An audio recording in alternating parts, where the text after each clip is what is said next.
জন্ম দিলেই সত্যিকারের মা হওয়া যায় না।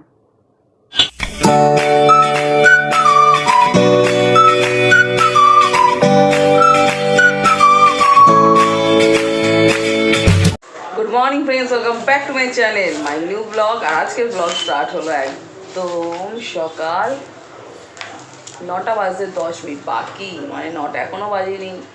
তা ব্লগ তো স্টার্ট করে দিলাম। আর আমার সোনা মায়ের আজকে লাস্ট পরীক্ষা। তা পরীক্ষা, কালকে পরীক্ষা কেমন হয়েছিল? কালকে কি পরীক্ষা ছিল? ভূগোল। ভূগোল খুব ভালো হয়েছে, ভালো দিয়েছে। আজ হচ্ছে লাস্ট পরীক্ষা, হচ্ছে ফিজিক্স মানে ভৌত বিজ্ঞান। আজকে হচ্ছে সরি আমার মাথা আর কি বলবো, মানে এত পরীক্ষা হচ্ছে না, মাথা আমার খারাপ হয়ে যাচ্ছে সত্যি বলবো। ফিজিক্স না, আজকে হচ্ছে লাইফ সায়েন্স। আর পরীক্ষা সেই চলছে টানা 1 সপ্তাহ ধরে, তাই না? তো যাক বাবা, আজকে শেষ হবে, একটু রিলিফ হবে বাবা। বাচ্চারাগুলো দাঁড়ান, এখান থেকে যাচ্ছে বাইকগুলো আওয়াজ কি, একটা বাইক না গাড়ি কি বলো, এরকম আওয়াজ, মাথা গরম হয়ে যায় আমার। তো চলুন ফ্রেন্ডস, ব্লগ তো শুরু করে দিলাম, দেখতে থাকুন। আজকে একটা ইন্টারেস্ট ব্লগ হতে চলেছে, সেটা তো আপনারা বুঝেও গেছেন থাম্বনেল দেখে। চলুন দেখতে থাকুন, সঙ্গে থাকুন।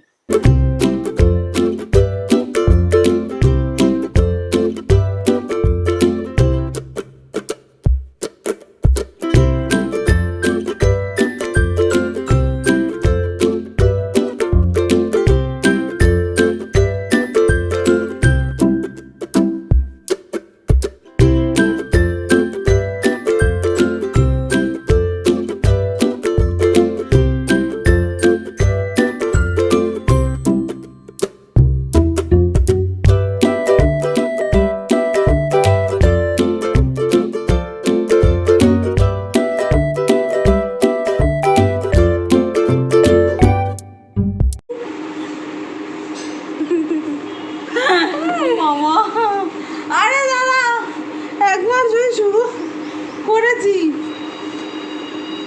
লাগে না, এরকম মায়ের সাথে করে, এরকম মায়ের সাথে। আমি তো মা, ঠিক আছে দাদা, টাইম হয়ে যাচ্ছে। শোনে দেখেছেন কি বলবো ফ্রেন্ডস, কিছু বলার নেই। আমি বেশ অনেকদিন ধরেই চলছে সোশ্যাল মিডিয়াতে, একদম ভয়ঙ্করভাবে চলছে। দেখছি শুধু, দেখার পর না আমি যেদিনকে আমি প্রথমবার দেখেছি, দেখার পর স্তম্ভ হয়ে গেছি আমি। মানে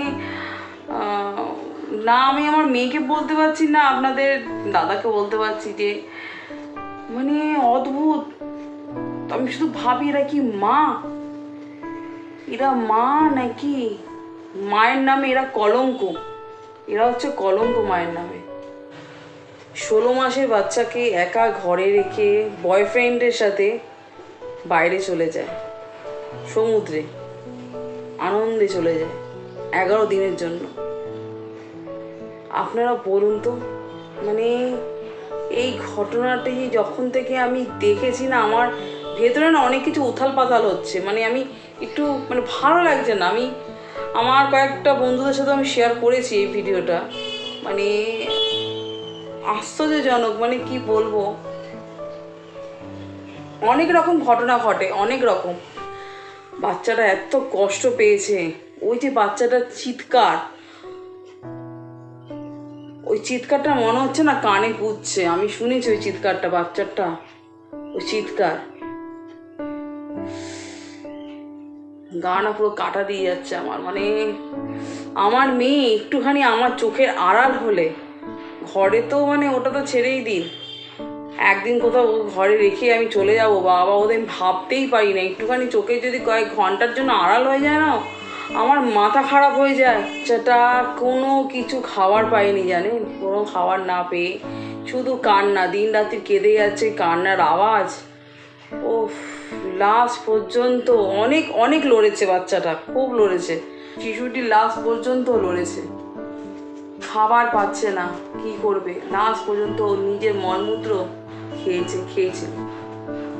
মানে প্যাথেটিক একদম। এটা ভিডিওটা আমি দেখেছিলাম, মানে প্যাথেটিক।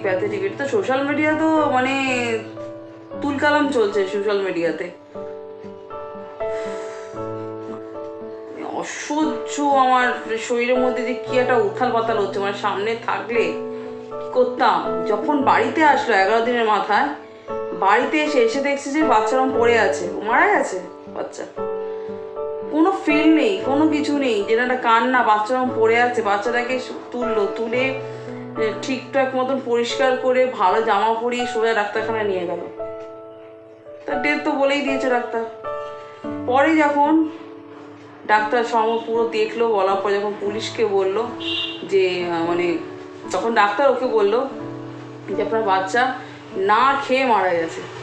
তারপর যখন পুলিশ তুলে নিয়ে যায়, বলছে না কাউকে, আদালতে গিয়ে ওইখানে গিয়ে মানে ওর এক বন্ধুই ওকে করেছে, পুলিশের কাছে ধরিয়েছে। তারপর যখন আদালতে যায়, আদালতে গিয়েই তখন পুরো ভেঙে পড়েছে, তখন কাঁদেছে যে হ্যাঁ হয়েছে আমার জন্য। এখন কি বলুন তো, একটা কথাই না মুখে আসে, জন্ম দিলেই সত্যিকারের মা হওয়ার,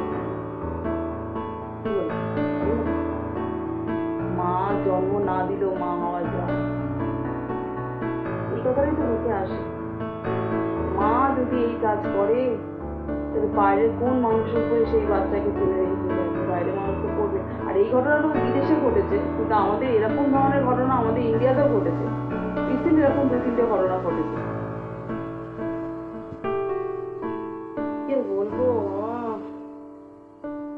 কেন যে তাহলে এরা বিয়ে করে, কেন এরা বিয়ে শাদী করে, কেন যে বাচ্চা করে, একটা বাচ্চাকে ফুলের শিশু হয়, তাকে কেন এত কষ্ট দেয়?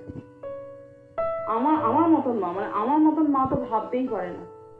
সব মা যে খারাপ তা বলবো না আমি, কিন্তু আমাদের মতন যে মায়েরা আছে তারা তো এই সমস্ত ভাবতেই পারে না। যে মায়েরা ডাইনি আছে তারা এই কাজ করে। কথা আসে, এরকম মানুষের পুরো শাস্তি হওয়া দরকার। আর আপনারাও কমেন্টে বলুন যে এরকম মা তো একদমই মায়ের পর্যাতেই পড়ে না। কি বলুন তো ফ্রেন্ডস, মুখে একটা কথাই আসে, বাচ্চাদের খেয়াল রাখুন, কেয়ার করুন। এই জিনিসগুলো করেন না, খুব খারাপ। কিন্তু দুনিয়ার অবস্থা তো জানি, দুনিয়া এরকমই চলবে। আর কিছু বলার নেই ফ্রেন্ডস, আপনারা ভালো থাকুন, সুস্থ থাকুন।